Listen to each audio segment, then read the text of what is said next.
چار چیزیں ایسی ہیں جس شخص کے اندر پائی جائیں وہ خالص اور پکا منافق ہے۔ اذا تمنا خانا، جب اس کے پاس امانت رکھی جائے خیانت کرے۔ تو منافق خائن ہوتا ہے، جب بھی امانت رکھی جائے وہ خیانت کرتا ہے۔ اور ہم اس نبی کے ماننے والے ہیں جن کے گھر کے گرد کافروں نے محاصرہ کیا ہے، ننگی تلواریں لیے کھڑے ہیں کہ آج حضور کی زندگی کا چراغ بجھا دیں گے۔ وہ باہر تلواریں لہرا رہے ہیں اور حضور علی کو وصیت کر رہے ہیں کہ صبح ان کی امانتیں واپس کر کے تم بھی مدینے پلٹ آنا۔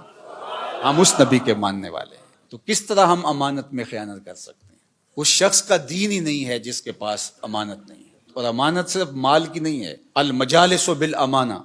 اگر کسی مجلس میں کوئی ایسی بات ہوئی ہے تو وہ مجلس تک رہنی چاہیے، باہر اس کو مشتہر نہ کیا جائے، بلکہ تم سے کوئی شخص بات کرے اور بات کرتے ہوئے دائیں بائیں دیکھے تو اس کا مطلب یہ ہے کہ وہ ڈر رہا ہے کہ کوئی اور نہ سن لے، تو اس بات کو بھی آپ امانت کے طور پہ اپنے پاس رکھنے کے پابند ہیں، اس لیے کہ اس نے آپ پر اعتماد کیا اور اس نے آپ کو بتائی اور آپ نے اس کی تشہیر کر دی، تو پھر یہ بدترین صورتحال ہے۔ تو فرمایا مومن کی کیا شان ہے کہ وہ امانت دار ہوتا ہے، اور منافق کی پہلی علامت کیا بتائی؟ اذا تمنا خانا، جب اس کے پاس امانت رکھی جائے تو وہ خیانت کرتا ہے۔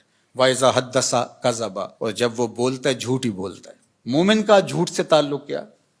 مومن تو سچ کا خوگر ہے، مومن کی زبان سے تو خیر پھوٹے گی، سچائی پھوٹے گی، جھوٹ کیسے پھوٹ سکتا ہے؟ اور ایک حدیث میں آیا، حضور نے فرمایا الا انبئکم باکبر الکبائر، میں تمہیں بڑے بڑے گناہوں کی خبر نہ دوں؟ جو بڑے گناہ ہیں ان میں بھی جو بڑے ہیں ان کی خبر نہ دوں؟ تو صحابہ نے کہا کیوں نہیں حضور، ارشاد فرمائیے۔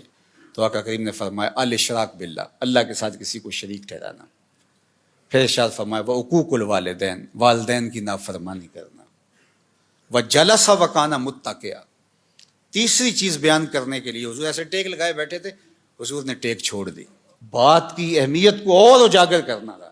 اور پھر حضور نے فرمایا الا وقول الزور، الا وقول الزور، الا وقول الزور، اور جھوٹ بولنا، جھوٹ بولنا، جھوٹ بولنا۔ پہلے تو ٹیک چھوڑی اور پھر حضور اتنی بار یہ لفظ بولا کہ صحابہ کہتے ہیں کہ ہمیں بار بار آ رہا تھا کہ حضور اب سکوت اختیار فرما لیں، ہمیں بات کی اہمیت کی سمجھ آ گئی، لیکن حضور بار بار کہتے تھے الا وقول الزور، الا وقول الزور۔ اور شہادت الزور کے لفظ بھی، جھوٹی گواہی دینا اور جھوٹ بولنا، تو یہ جھوٹ اتنی بری بات ہے۔ اور ہم سمجھتے ہیں کہ یہ فن ہے، جھوٹ نہ بولیں تو سودا ہی نہیں بکتا۔ میں کہتا ہوں جاپان والوں کا کیسے بک جاتا ہے؟ پوری دنیا بیچ رہی ہے، ہمارا نہیں بکتا۔ ہم پھر سودا نہیں بیچ رہے، ہم جھوٹ بیچ رہے ہیں، جو بیچیں گے کمائی بھی پھر اس کے مطابق ہو۔ تو فرمایا جب بولے جھوٹ بولے، یہ منافق کی علامت بتائی گئی۔ وَإِذَا عَاهَدَ غَدَرَ، اور جب عہد کرے تو عہد کو توڑ دے۔ لا دین لمن لا عہد لہ، اس کا دین ہی نہیں ہے جس کا عہد نہیں ہے۔ ہمارے ایک ذمہ دار شخص نے یہ بات میڈیا کے سامنے کہی تھی کہ جو عہد ہے، وعدہ ہے، وہ کوئی قرآن و حدیث ہے؟ ہاں قرآن و حدیث ہے۔